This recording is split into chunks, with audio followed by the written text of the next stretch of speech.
Hi,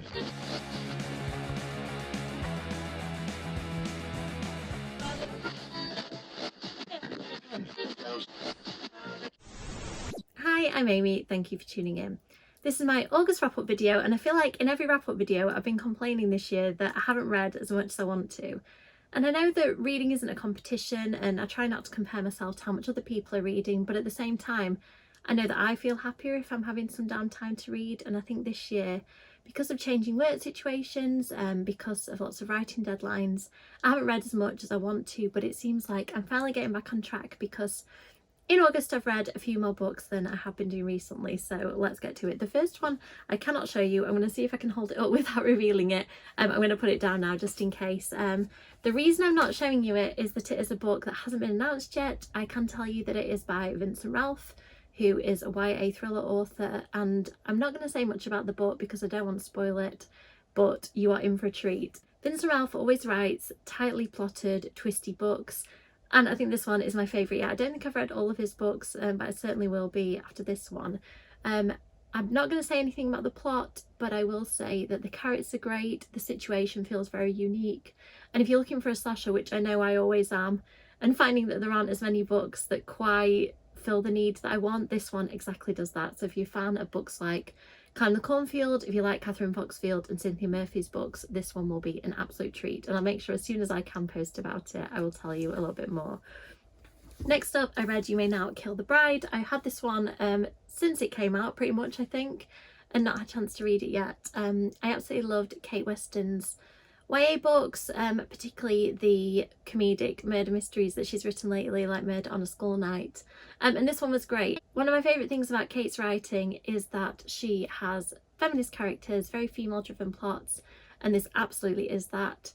I also love her humour and levity and the way that she can write about really difficult situations but with real warmth, making them funny, and in this case also making them gruesome, surprising, twisty, all the things you want for a murder mystery. So I think if you're looking for a feminist thriller, if you're looking for a book that captures Kate's YA style but obviously with an adult slant, then I would highly recommend you check this one out. Next up, a book that I have seen on social media so much I thought I was going to give it a go finally for myself, and honestly I don't know what to say about it. I think it's strange, it's extreme, and I think what's extreme about it, I expected the horror to be extreme. I fully went into that with my eyes open, and it kind of was about as extreme as I expected, and I do like horror of that angle, I have to admit. Body horror and things that kind of push the comfort levels I really enjoy. The things that were more extreme than I expected was the sexual content. Please check the content warnings if that is going to be something that you aren't interested in, because there's a lot of that in this book that I wasn't prepared for, and I don't know, maybe I would have preferred it without it, but that's just my personal take.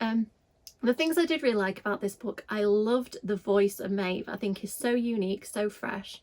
It's described as a female American Psycho, Patrick Bateman, and that's exactly what you're getting, but she is also a princess at a park that very strongly resembles Disney but is never named as such for obvious reasons. And I just thought it read like a breath of fresh air. It is really unique, it's different, it's so gripping and absorbing, but it's the darkness that kind of pulls me back from absolutely loving it a little bit, I think. And obviously going into adult horror, so this is what can be expected from adult horror, but I think it was the relationship darkness that was maybe something that I didn't enjoy as much. But if you're looking for some adult horror, I'd recommend checking out the content warnings and giving this one a go.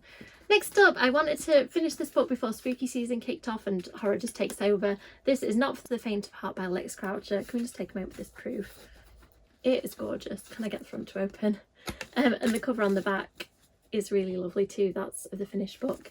This one is a sapphic Robin Hood retelling, and it is just absolutely everything I wanted and more.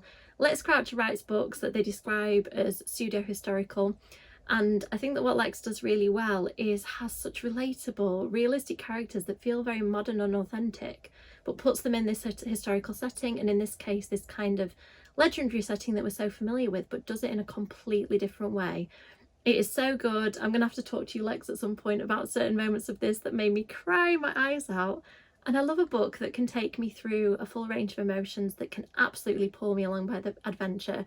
It's just terrific. I love Lex's writing, but I think that this might be my favourite of their books yet. And finally, speaking of favourites, I've got a new favourite book. I would say this ranks in my favourite horrors that I've read for the last few years. It's definitely up there in the top 3. This one is about a young influencer who posts something online and gets herself cancelled. And she goes to a camp where other people have had similar situations and they want to be cut off from society. But unfortunately, there's somebody there that also wants to cut off parts of their anatomy, as evidenced in the title. It's so good. The horror is amazing. Josh is a real horror fan. He used to review horror. I think you can really feel that love. This book explores so many tropes, some of which it kind of leans into, some of which it does brand new things with, which I love.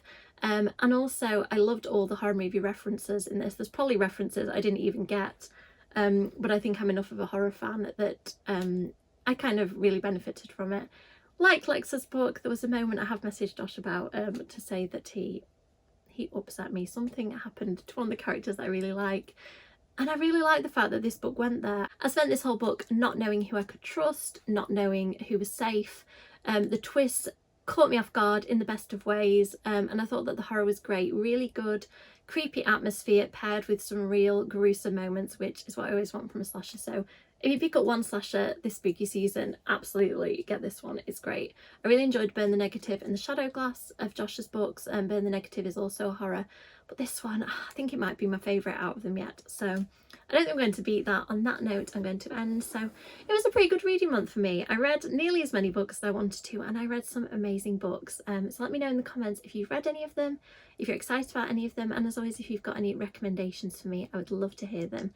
Thanks so much for watching. As always, likes and subscribes are really appreciated, and I'll see you in the next video. Bye!